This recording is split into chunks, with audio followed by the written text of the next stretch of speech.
not going to have a fun time against these two champions.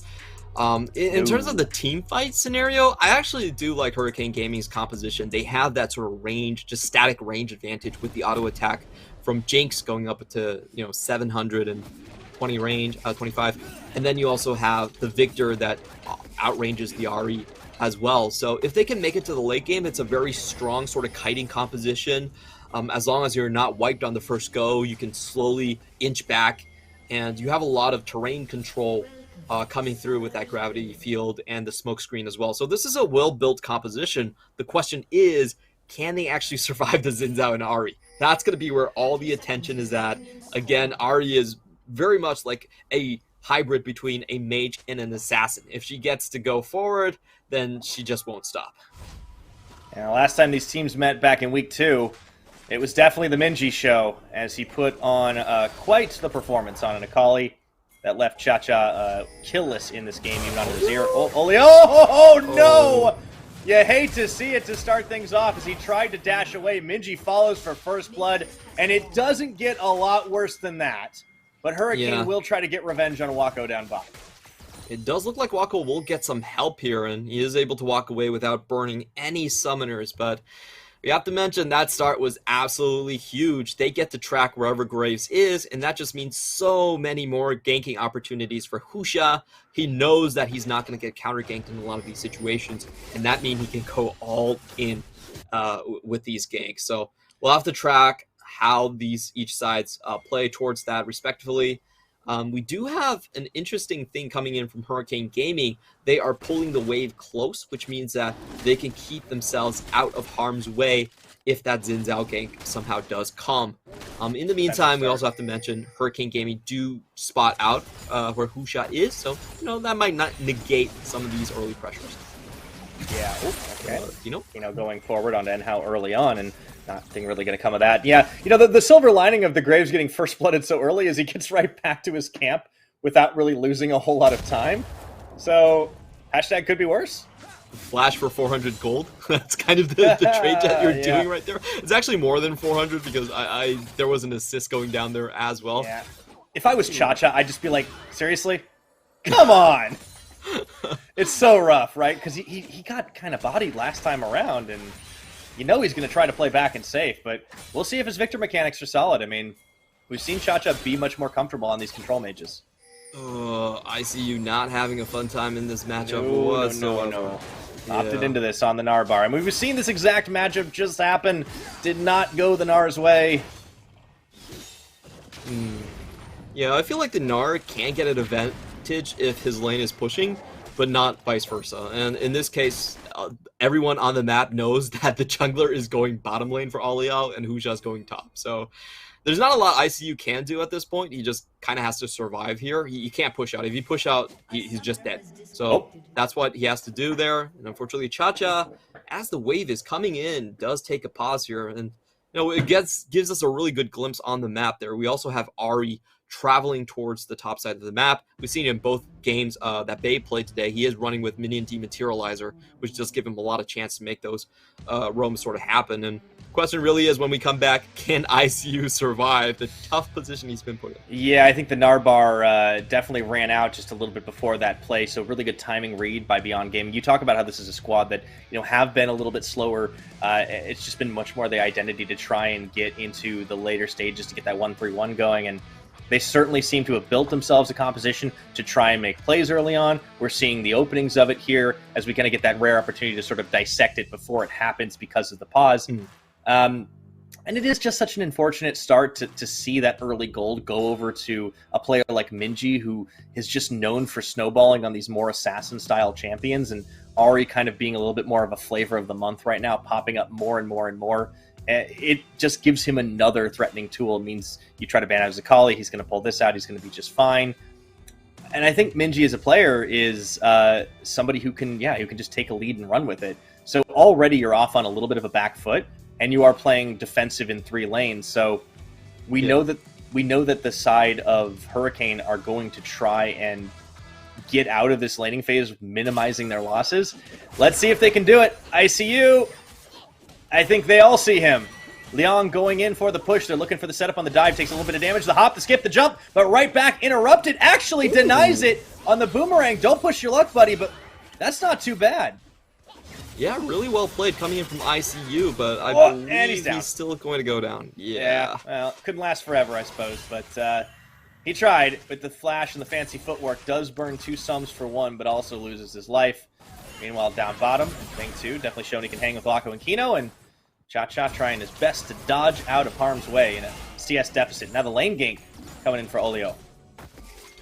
Yeah, but we do have to see Enhao somehow be able to keep Kino in place, or else they don't have crowd control to really make this one happen, and I'm really doubtful with the lane pushing in, how are they going to find this gank? This seems more like a cover gank, but it's also kind of weird for a cover gank, because you just saw the top lane dive, so yeah, that was kind of a weird positioning coming in from the Graves. I think it makes a little bit more sense now for him to be there, as we have Beyond Gaming going in for the kill with the help of Xin Zhao nearby. Yeah, they're trying to bait on this one, but double root comes through. Let's see if they have the answer on the smoke screen. Should be able to find Kino. Husha has arrived, though, as he tags his way in on the audacious charge. Enhao goes a little bit too deep, and the Grey Elf was not popped!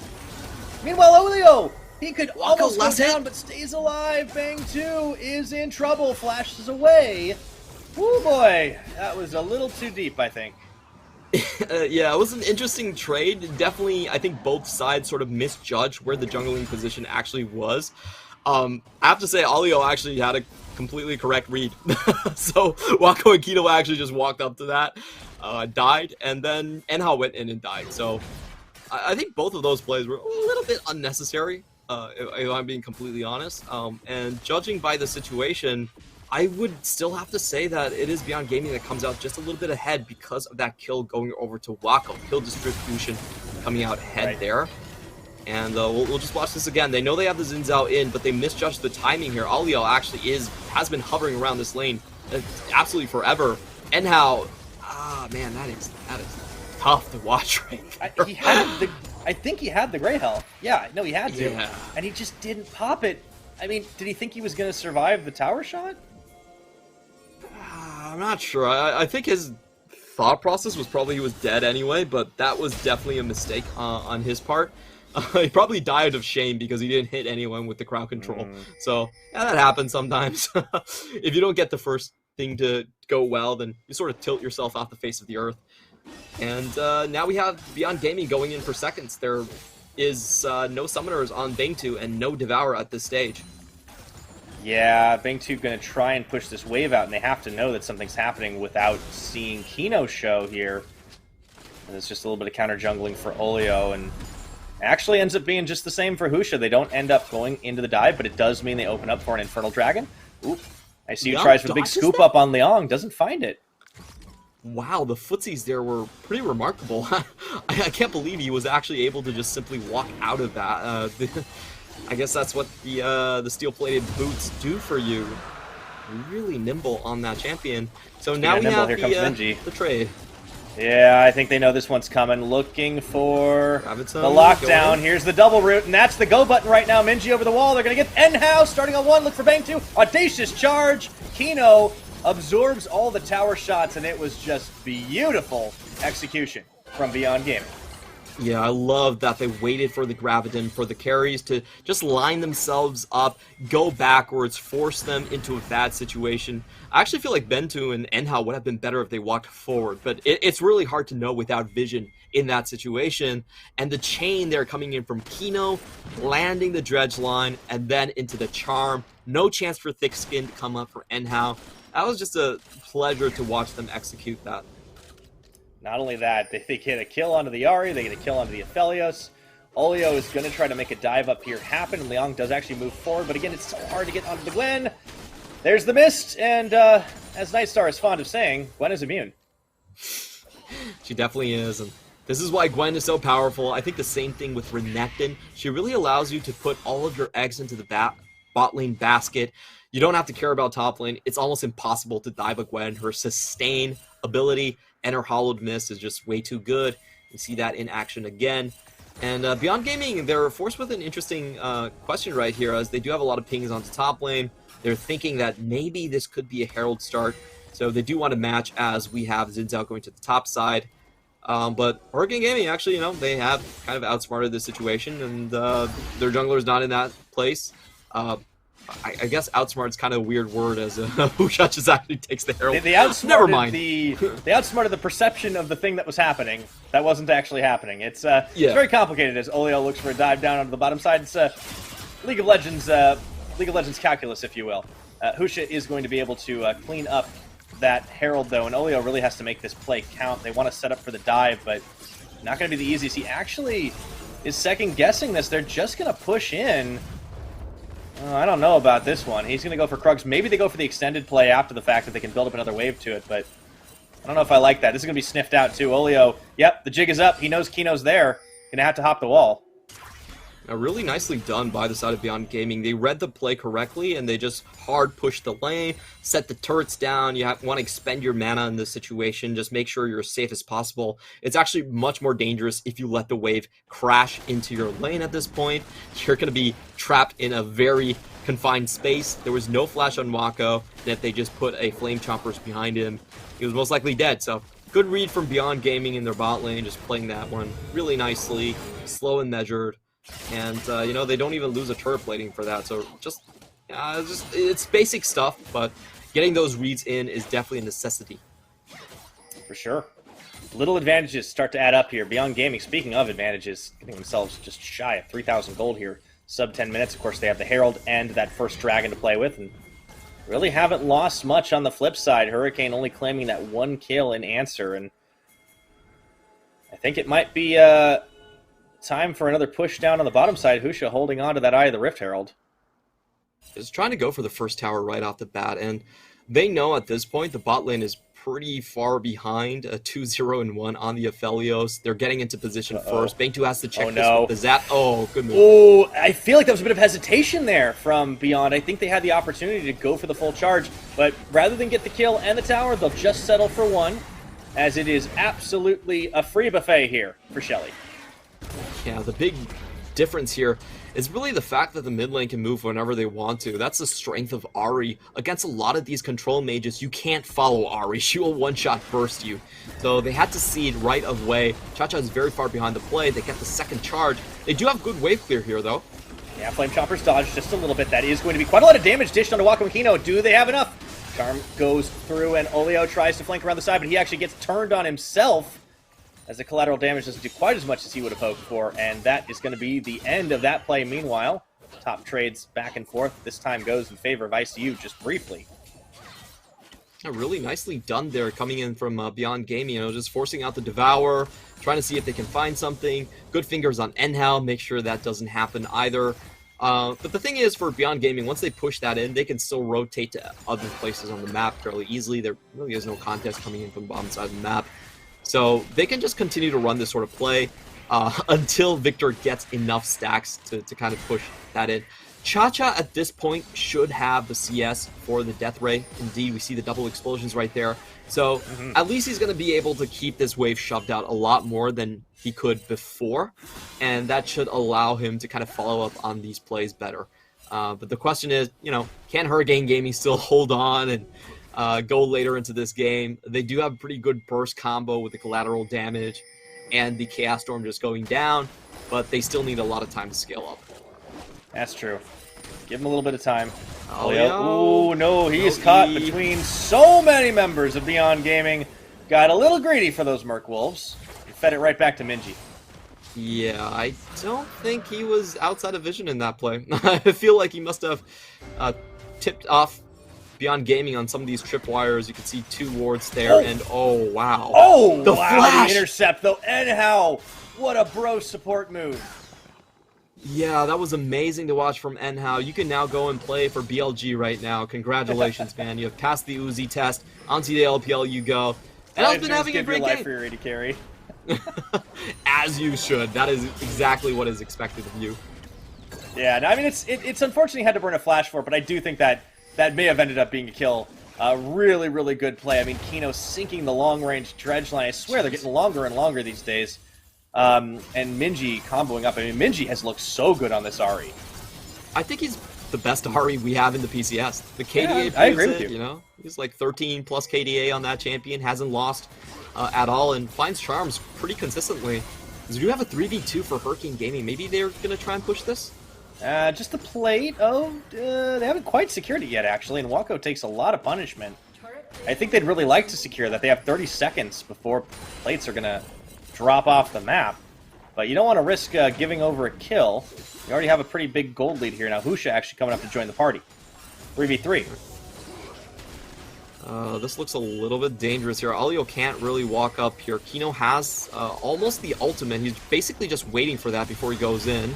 Oh, Husha goes deep. But he does turn back on. Tongue Lash comes through. And Husha is actually going to throw on the ultimate, try and keep himself alive. But that's going to prompt the counter gauge here for Hurricane. They get the knock up and root onto Kino. And Bang 2 opens up with a kill to get excited. Got to be careful, though, as the Moonlight Vigil comes right back and around. Greyhound this time going to be in the back. Spot up time for him to arrive. We don't look at Cha-Cha trying to come to the fight, but meanwhile, it's going to be turned on once again. The hop, skip, jump, and the death as Husha gets the finishing blow. Olio is going to get swallowed up, but the Tom Kench goes down. Teleport now, and it is all cleanup duty from Mega Bank Beyond Gaming. They're certainly cashing in as Cha-Cha arrives just in time to see his team evaporate. Hurricane Gaming, they outplay the initial scuffle, but Minji comes in to clean everyone up. That was absolutely disgusting to watch from Minji. He goes from 2-0-2 to 4-0-2, and they get the top lane as well. So just very nice stuff coming in from him. That was kind of unfortunate for Alio. You could see the sidestep back behind Bang 2, and Bang 2, even with double summoners, just ends up dying because he couldn't anticipate his teammate. That was kind of tragic to watch, but we'll see that again. Husha definitely goes in a little bit too early here. The key thing to notice is Kino actually doesn't have his ult here. So Husha actually ends up taking a bunch of free damage and has to pop his ultimate prematurely, and he nearly ends up killing Kino in the process. Actually, I think Kino does die. Yeah, he did, yeah. Husha totally trolled his teammate there. Yeah, but like, this was a big win. He gets enough time for Minji to come in here. Wako actually makes a massive difference there, right? Like, that is a huge Moonlight Vigil, and then it immediately turns the attention. ICU almost gets away, and then Wako's like, no, I got him, and Husha burns him down at the end, and yeah, here's where it's all clean duty. Like, Minji, it's free. It's just so free. Alio just straight trolling his teammate right there. That was kind of sad. Hey, let's be honest, both junglers trolled their teams. That's true. But I guess when you have the stronger team, it doesn't really matter. Yeah, Bang 2 could have outplayed that for a little while longer since he had double summons up, but Alio ain't giving you the chance. I think he was dying probably either way. Like I'd almost rather still have the double sums here, but I don't know if they're going to be able to defend mid tower. I think this is a pretty big swing here. As Beyond are looking to come in, Shelly should get that charge off. Just enough to finish the tower. You definitely don't want to keep going, man. You got to keep careful. Oh, that massive root on the Gravitum. Minji just opens up and deletes Enhao again. The counter engage onto Husha. Look at that. Barely does enough as he soaks it all through the ult. Yeah, he gets the Crescent Guard down. Minji goes in and forces another heal here. And this fight might just continue on to the Dragon. I think it might. ICU, though, is out of Gnar at the moment. I don't think he's going to be able to contest on the opposite side of that. So just going to end up being the tower taken there by Beyond Gaming, extending their gold lead to, I mean, a pretty significant amount right now, about 8,000 or 7,500 ahead. They have all the other objectives on the map, too. Yeah, Hurricane Gaming... time's definitely running out for them. They don't have enough damage, and I feel like Graves is one of those champions. If you fall behind the curve, there really is no getting back up. He's kind of the champion that has to be able to dissuade attackers just with his auto attacks. So things definitely not looking as they should be in this situation. I'm trying to think of a good way for Hurricane Gaming to kind of come back into this game. I feel like they have to allow Beyond Gaming to open up at the fight and then somehow outplay with the Chaos Storm, you know, breaking channels, or with the smoke screen kind of dealing lots of damage, but don't have a huge opportunity when they go forward first. They definitely are on the back foot and have to play counter. Speaking of counter, trying to bring 3 to the party to take down Minji. They get the lick off, doesn't matter. Man, even playing it safe with the Swallow, the Devourer, to try and stop him from getting a deletion off. I mean, you can see how scared they are playing. And Minji is chasing 1v3! Kino's at his back, got but 9 still. kills and no fears. Absolutely not. 9 takedowns, too. that's the entire map going over to Beyond Gaming as Minji just gets to chase 3 people back to their home base. We do have a death rush here from Alio. Maybe they can do something. Oh no, but Kino, he calls the bluff and Cha-Cha gets deleted. The Chaos Storm comes out, dodged away. Super Mega Death Rocket is going to take a bite out of Kino's health bar, and ICU can really only honestly push Husha alone into the wall. Maybe they can turn something here, but Wako's down. Now no more Meganar means they have no more tank. Opening up again on a massive needlework, and even with the flash, they cannot get away. Wako gets a triple. The ace comes through clean. And forget Beyond Gaming, it's beyond the Nexus at this point. I think this is going to be a massive push, if not a straight-up end. Our answer in this game after the draft was, could Beyond Gaming play a more fast-tempo game? Could they try to outskill the opponent and just try to out-skirmish them? And the answer is very clearly yes. We could see a good chuckle from Leon there. He's very happy about the fact that they just called the Death Brush. That was unfortunate for Hurricane Gaming. I don't even think that was the incorrect play. But Kino, as a very veteran support, he knew what was in store. We see Cha-Cha. He's able to get his burst down, but not on the correct target. So they're able to just walk away from that one. ICU jumps into a very bad situation, gets sandwiched on 3 sides, just dies. And then guess what? Wako has the perfect guns waiting for them. They just follow up with the triple kill. This is looking like, honestly, a massacre here, and I feel like Hurricane Gaming, they got this composition, and they got to play a late game in the first round robin. Beyond Gaming has now counteracted that. Certainly. 20 minutes. A massive lead of about 10,000 gold. Another charm. Olio. Oh, good night. Not a whole lot he can do about that, and it does beg the question of these choices of champions. Sometimes they put themselves in risky situations, especially Olio, relying on getting ahead early. I mean, it does feel like Olio really loves these Sinner junglers, but it hasn't worked for him. Yeah, he always builds damage. It doesn't even matter if he's playing a tank champion. Like, he is going to go the Divine Thunder on the Volibear and on the Hecarim too. And that's always risky because, you know, as a jungler, you don't get that many resources. Goodbye and now. Oh, man, Tom Kench looking a little thin there on the health bar as he is cut down to size once again. Liang finding ICU into the mist. Garbar going a pretty high. Nice charm onto Cha-Cha. Oh, forced to flash away. Counter engage. That's going to be the Nara into the wall. And they do shut down Liang. So ICU gets a little catharsis there in what is effectively an extended 1v1. That's a pretty good bounty as well. And I feel like Beyond Gaming are having a good laugh, baiting Gwen back into the fight. Just getting kill off of that one. The next big target here is, of course, the Ocean Drake coming up. Hurricane Gaming, I would say at this point, I don't even think you contest it. It's probably better to just leave it be and continue to scale up. I don't see them making it out in this situation. And I do want to point out that we have another Horizon focus coming in from Minji. He's very confident on his charms. That's why you would see so many Horizon focuses being bought here.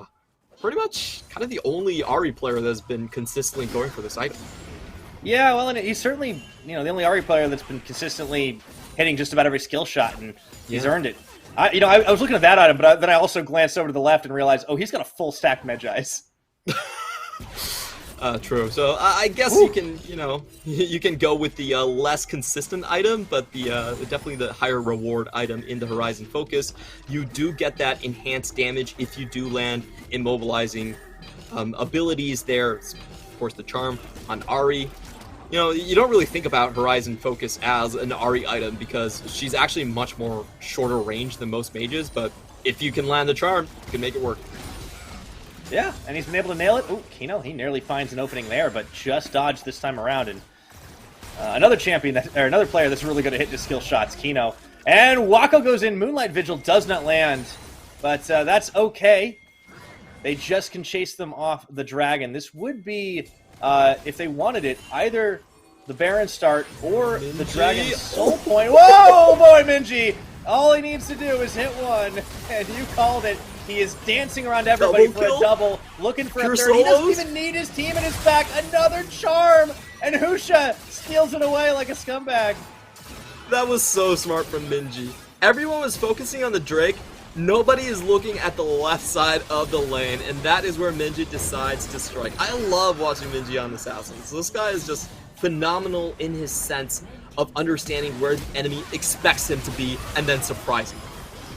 And they just blow the rest of the team up. ICU going to come off cooldown, but even with the full stack, Gnar doesn't really matter. Does get a massive one into the wall. Bang 2 would need to be an absolute hero here. And they are cut a little down to size, but he's retreating immediately to the fountain as the last Nexus turret is going to fall. They turn back on Olio, tries to get the shot out in the back.